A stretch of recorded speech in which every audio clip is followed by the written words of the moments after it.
out, my mind is breathing in. Break out, I've got to see. Spent all my life holding all of it closely. I played it innocent, a feel of discontent. I'm finally facing it all, fearless.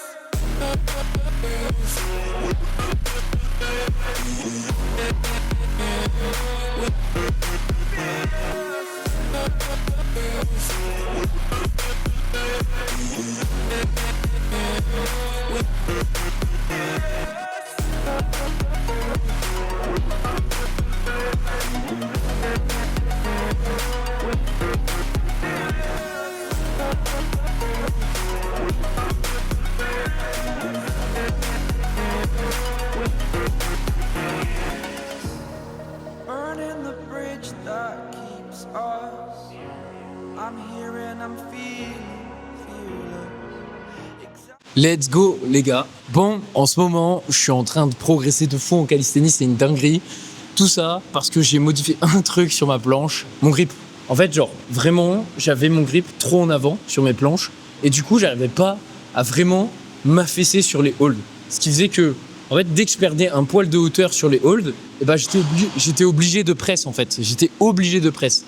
Et ce truc-là, ça m'handicapait parce que bah, si t'as pas le bon grip, bah, t'as pas cette marge de manœuvre où tu peux t'écraser et represse derrière. Et du coup, moi, c'était soit je push up et je récupère toute la hauteur absolument, et souvent je faisais des demi-amplitudes pour ça parce que j'étais pas assez fort. Et du coup, ça m'impactait du coup sur ma push-up, ce qui faisait que j'étais souvent en rampe. Ou soit, bah, je faisais ma push-up et genre juste je m'écrasais en avant. Donc depuis que j'ai modifié ce grip-là, c'est grave bizarre.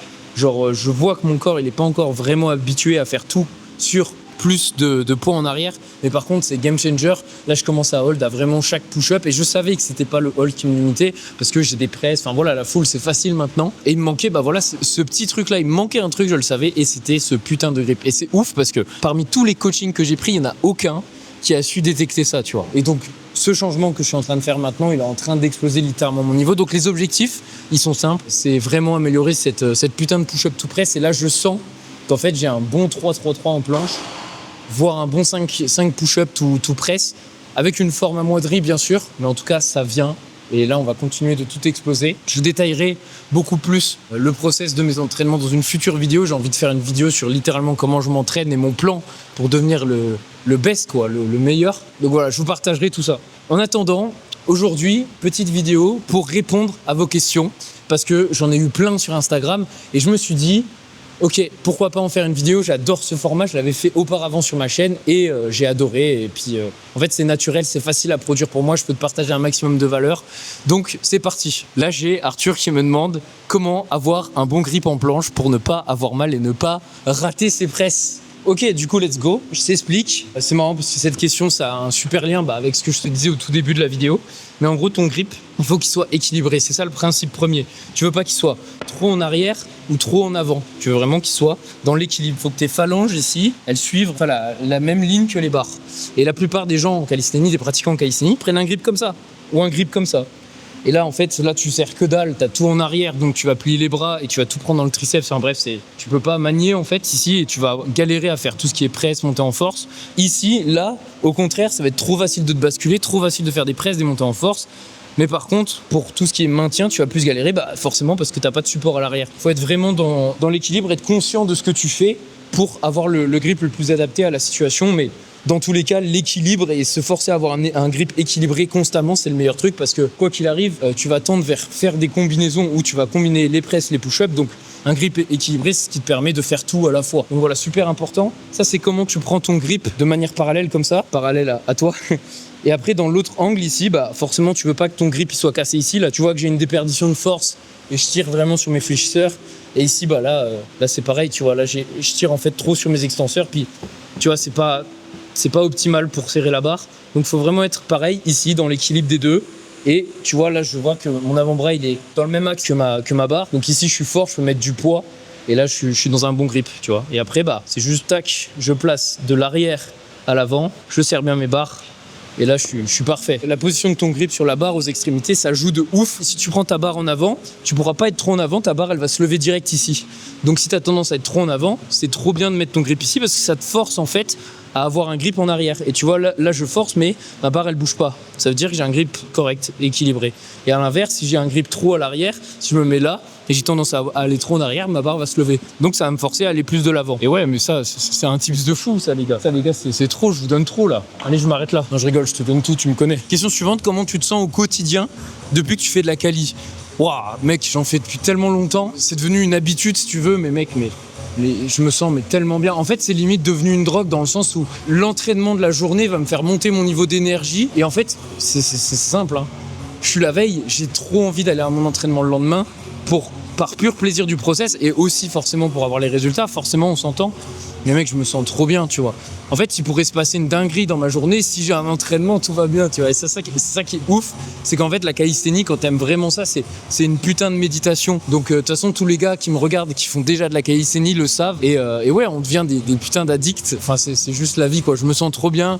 Je me sens trop en énergie. Ça donne trop confiance en toi parce que c'est pareil, tu vois. Là, il y a un gars qui me dit ouais, est-ce que j'aurai un jour ma full planche 1m84 pour 78 kilos? Gars, c'est des questions que je me suis posées pendant des années. Je me suis dit, mais est-ce que j'arriverai à faire des front pull-up, des full planches et tout? Est-ce que j'y arriverai un jour, tu vois? Je me suis sincèrement posé cette question-là. Et en fait, quand tu lâches pas et que tu le fais par pure intuition, par pur plaisir, et qu'à la fin, tu y arrives, gars, la confiance en toi que tu gagnes, ça n'a pas de prix, ça vaut plus que des milliers d'euros parce que cette confiance que tu gagnes en toi, de réaliser quelque chose qui te paraissait impossible, ça a du levier sur toute ta vie.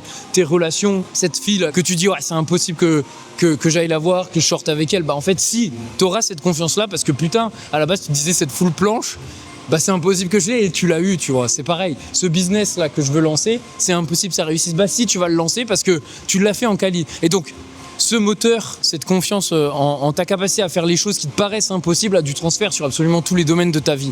Donc imagine que tu fais ça, que tu réussis, donc tu chopes tes figures en calisthénie et tout, tu deviens trop chaud, trop bon, mais derrière en fait le retour sur investissement il est dingue, tu vois, il est vraiment dingue. Ça a changé ma vie la calisthénie pour ça, c'est que je serai jamais là à faire cette vidéo, à te parler, à pouvoir coacher, aider des dizaines et des dizaines de gars à progresser en quali. Je serais jamais capable de le faire si j'avais pas juste commencé à quali, parce que je me serais dit c'est impossible déjà que je vive de ma passion, c'est impossible que j'aide des gens et que je les aide à transformer leur vie, leur physique, leur niveau. Mais en fait si gars, si, parce que quand t'as une full planche et que tu fais 1m84, 82 kg comme moi, bah en fait t'as trop de confiance derrière, t'as trop de confiance. Et puis après la confiance en soi c'est pas tu l'as et tu l'as pas, c'est des niveaux de confiance en toi. Donc quand j'aurai 10 presses, quand j'aurai des full planches sur les deux doigts, etc., mais mec, je serai encore plus infini et je suis sûr que cette confiance-là, elle aura un transfert sur mes relations, bah, mon activité de coaching et tout le reste en fait. Et si je te dis tout ça et que j'insiste sur tout ça, c'est que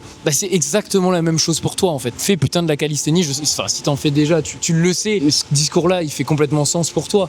Mais si tu en fais pas encore, mec, mais fonce parce que il n'y a pas d'hésitation, c'est que du bénéfique. Il n'y a aucun effet négatif, c'est que du bénéfique. Le transfert que ça va avoir, t'as pas idée dans 2-3 ans l'homme que tu vas devenir en allant chercher ces figures-là qui te paraissaient impossibles à la base. Le process le plus simple pour faire ça, honnêtement, c'est de savoir déjà prendre du recul, méditer, regarder à l'intérieur de toi, donc respirer, prendre conscience que ces pensées qui te limitent, elles viennent pas de toi, que ce sont des croyances que tu as eues depuis ton enfance, etc.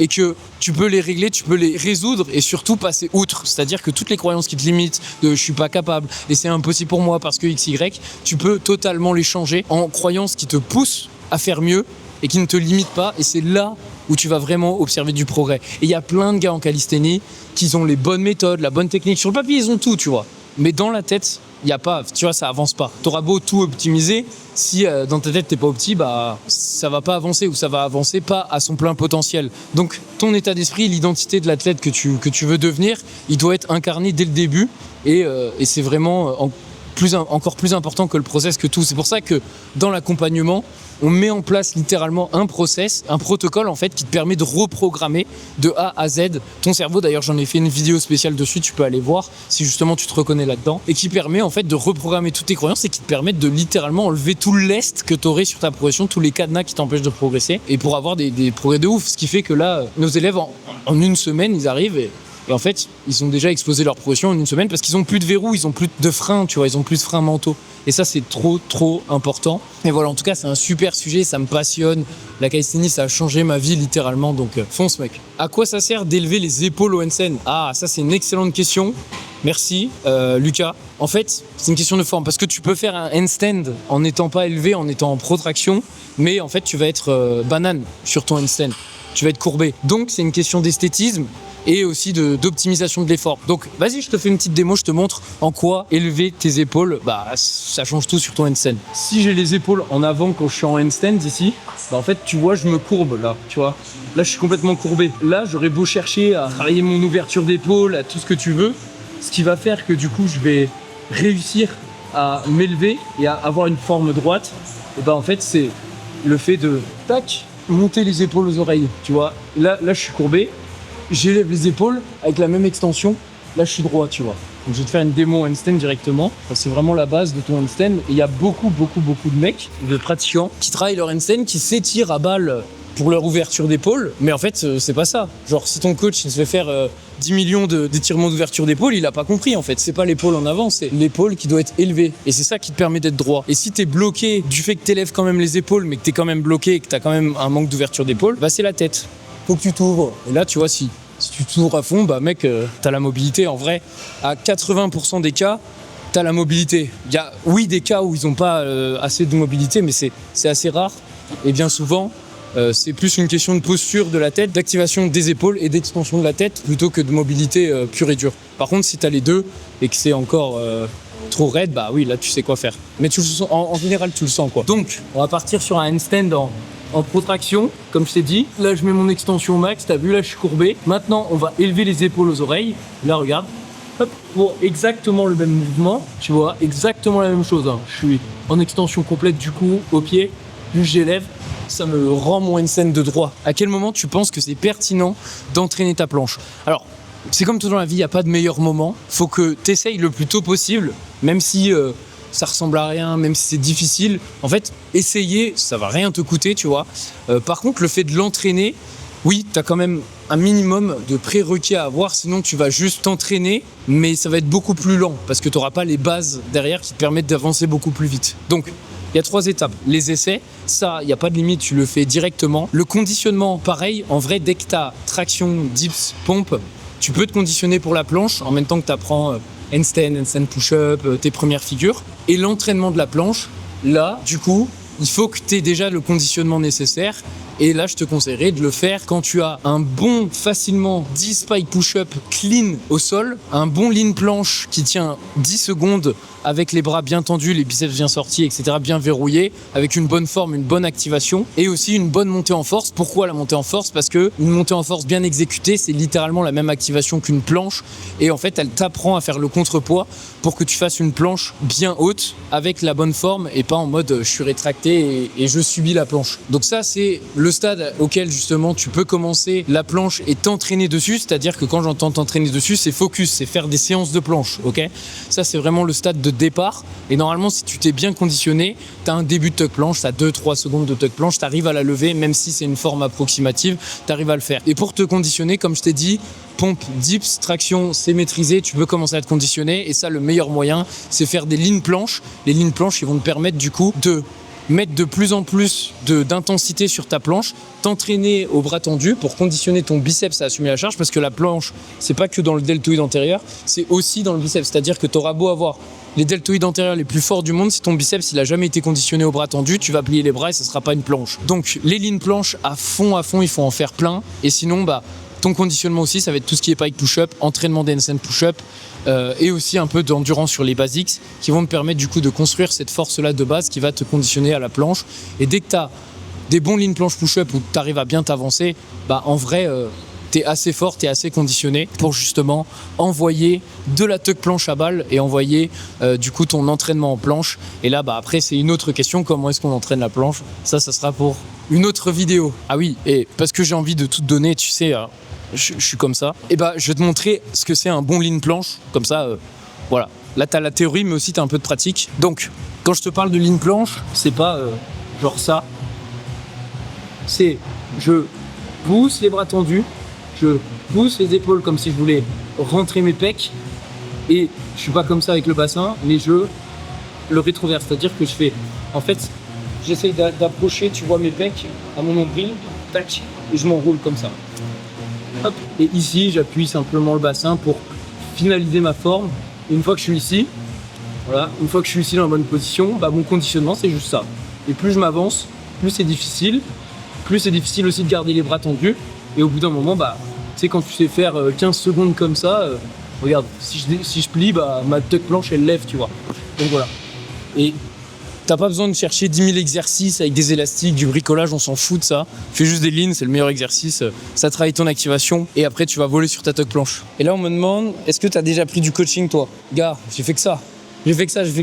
Bon, j'y ai déjà répondu en story, mais pour ceux qui n'ont pas vu, bah littéralement j'ai investi plus de 30K sur moi, tout coaching confondu, donc pas que calisthénie, mais aussi bah forcément business. Hein. Donc ouais, j'ai massivement investi sur moi parce qu'en fait c'est simple. Quand tu veux des résultats, c'est toujours le schéma suivant. Input, process, output, feedback, tu vois. Et c'est une boucle comme ça. Et en gros, l'input, c'est les actions que tu fais. Le process, c'est la manière dont tu le fais. L'output, c'est le résultat. Et le feedback, c'est ce que tu observes du résultat et le retour que ça peut te donner. Tu fais une série, tu fais une action. Ça enclenche un processus qui est le fait que ton corps s'adapte à ce que tu lui demandes. Et l'output, c'est le résultat, donc les adaptations qu'il va te provoquer. Donc si par exemple, ton objectif, c'est l'handstand push-up et que tu passes ta vie à faire des exercices qui servent à rien, et ben le processus, enfin l'input, ce sera les exercices qui servent à rien. Les processus, ça va être que ces exercices-là vont procurer du stimulus, mais pas sur la bonne chose, ou alors pas assez de stimulus, parce que ça se trouve tu le fais avec une pas assez grosse intensité. Et l'output, bah, ça sera que ton corps il va progresser ou il va s'adapter à quelque chose qui n'a aucun sens. Par exemple, si tu te butes aux dips pour apprendre tes handstand push-up, bah ouais, ton corps il va s'adapter aux dips, tu vas avoir une meilleure technique, ou alors tu vas avoir plus d'endurance, plus d'explosivité sur les dips, mais tes handstand push-up vont pas bouger. Et donc c'est le moment où le résultat te donne un indicateur de ce que tu fais, c'est bien. Et donc c'est là où tu prends le feedback t'indique à quel point ton input il est bon. Sauf que bah, quand tu t'entraînes ou quand tu fais quelque chose dans n'importe quel domaine, les principes premiers du fait que tes inputs vont marcher, les principes qui fonctionnent, ça, tu peux pas les deviner en fait. Tu peux pas comprendre d'un coup, tac, je me mets au badminton et je sais absolument tout faire, un revers, un coup droit parfaitement, etc. J'ai tous les principes. Non, tu as besoin de quelqu'un qui a déjà les résultats et qui va te montrer comment faire un bon revers, un bon coup droit. Parce qu'il a les principes d'un bon revers, d'un bon coup droit. Et quand il va voir ton revers, il va voir du coup l'output et il va te dire tu dois modifier ça. Et toi, avec cet avis extérieur, ce feedback, tu vas pouvoir modifier l'input, l'action pour littéralement améliorer les outputs que tu vas avoir. En l'occurrence, bah, si on prend l'exemple du badminton, tu vas faire des meilleurs tirs et du coup gagner plus de points. Et c'est la même chose en calisthénie. Si ta tuck planche, elle est moche, elle est pas bien activée, mais que toi, tu n'as aucune idée de ce qu'est une bonne tuck planche parce que bah, tu n'es pas coach, tu n'as pas 5 ans d'expérience derrière toi, t'as pas encore les principes, et bah tant que tu sais pas ça, tu vas continuer de mettre des inputs qui sont moins efficaces, qui vont t'apporter des outputs moyens, des résultats moyens, et en fait tu vas rester au même endroit. Et c'est là où intervient le feedback, c'est là où c'est trop fort, c'est que quelqu'un qui a déjà les outputs que tu veux, il peut te dire exactement, ok, t'as besoin de mettre ça en place spécifiquement, parce que ça va te permettre d'améliorer ton input, qui va te donner le bon output, et je le sais parce que j'ai déjà été dans la situation et j'ai l'output, donc je sais exactement quel feedback tu as besoin. La vie, c'est tout bête. Si tu veux aller quelque part, tu vas demander à quelqu'un qui a déjà été à cet endroit que tu veux aller, tout simplement. Si tu veux réparer ta voiture, tu vas demander à un mécanicien. Tu vas pas commencer à chercher à réparer tout seul ta voiture, à prendre du feedback tout seul. Enfin, ça va juste te prendre trop de temps, tu vois. Et en fait, tu as besoin de ce feedback extérieur pour améliorer les actions que tu fais, améliorer les résultats. Et ce feedback extérieur-là, oui, tu peux le trouver gratuitement sur Internet et tout, mais il sera jamais personnalisé. Il va souvent soit te donner des meilleurs inputs, des meilleures actions, mais par contre, ils seront pas individualisés, ils seront pas full efficaces. Donc oui, au lieu de prendre 1 an pour progresser sur un truc, tu vas peut-être prendre quelques mois en plus, tu vois, peut-être 9 mois, 8 mois, j'en sais rien. Après, ça dépend de ton implication, de plein de choses, de plein de paramètres. Mais si tu as littéralement quelqu'un qui te dit fais exactement ça de manière personnalisée à toi, bah en fait, tu vas prendre moitié moins de temps, voire 75% de moins de temps, tu vois. Ce qui t'aurait pris 1 an, t'auras pris 3 mois avec les bons feedbacks, parce que c'est la vitesse d'exécution avec les bons feedbacks qui détermine la qualité et la vitesse de progression que tu vas avoir de la bonne manière. Pourquoi est-ce qu'on irait voir directement un expert dans les autres domaines pour les choses qu'on ne maîtrise pas ? de manière intuitive et pourquoi on ne le ferait pas tout simplement en calisthénie ou dans d'autres business. Donc c'est avec ce mindset-là que justement j'ai investi énormément sur moi et jusqu'à présent, ça a toujours payé parce que finalement, en fait, j'aurais pu faire des économies, j'aurais pu faire cette économie-là, mais je serais jamais là où je suis si j'avais pas investi tout ça sur moi-même. Et c'est ce gain de temps qui m'a permis d'avancer et surtout, en fait, je valorise beaucoup plus le temps que j'ai que l'argent que je peux avoir ou que j'investis parce que le temps, il est limité. Tu as 80 ans à vivre, c'est limité. Tu l'utilises, c'est limité. Si tu mets 5 ans à faire un truc, c'est con. Si tu avais directement les bons feedbacks, tu aurais peut-être mis 1 an et tu aurais pu le consacrer à autre chose, à utiliser ces années de vie et ce temps de vie que tu as qui est limité, qui ne se récupère pas, beaucoup plus intelligemment. L'argent se récupère quoi qu'il arrive. C'est pas capé, contrairement à ton temps. Donc, c'est pour ça que je valorise beaucoup plus mon temps à l'argent et que j'hésite pas à investir sur moi-même dès que j'en ai besoin et même avant que j'en ai besoin. Parce que je sais que quand je vais engager dans un processus, je vais avoir des croyances qui vont me limiter. Et cette personne que je vais payer là, elle va détecter directement les croyances qui me freineraient et elle va me les casser sans même que j'en ai conscience, en fait. Et résultat, juste avec une discussion, je peux avancer beaucoup plus rapidement. Donc, ça paraît cliché, c'est ce qu'on te répète tout le temps, mais c'est putain de réel. Et très souvent, les choses qui fonctionnent, ce sont les bases. Ce sont les bases, les principes, les choses qu'on te répète tout le temps. Tu prends ta planche, ton front lever, t'auras beau chercher l'exercice miracle et tout, ce qui fonctionne à la fin des temps, c'est juste le front, la planche, les progressions de base. C'est vraiment les exercices de base. Tous ceux qui ont fait leur niveau, etc., qui sont vraiment devenus bons en calisthénie, ils l'ont fait avec des exercices de base, pas du bricolage et tout. Et juste en appliquant les principes avec constance, avec intention. Ok les gars, j'ai oublié de vous faire une intro. Il reste encore des questions, je vais les garder pour la prochaine vidéo, sinon ça va durer 10 ans et le but c'est que ça soit quand même digeste pour vous. Donc voilà, j'espère que ça vous a plu. Posez-moi toutes vos questions en commentaire ou alors sur Instagram. Suivez-moi tous sur Instagram. Une fois par semaine, je mets une boîte à questions. Vous pouvez poser toutes vos questions. Le but, c'est vraiment que ce soit des questions que vous vous posez vraiment dans vos entraînements. Genre, faut que dès que vous vous entraînez, vous dites « Ah putain, ce truc-là, je sens qu'il me manque un truc. Je sens que je suis bloqué. » Et bam, je pense à Alex. Je vais lui poser la question. Il va répondre dans sa vidéo. En fait, c'est comme du coaching en différé.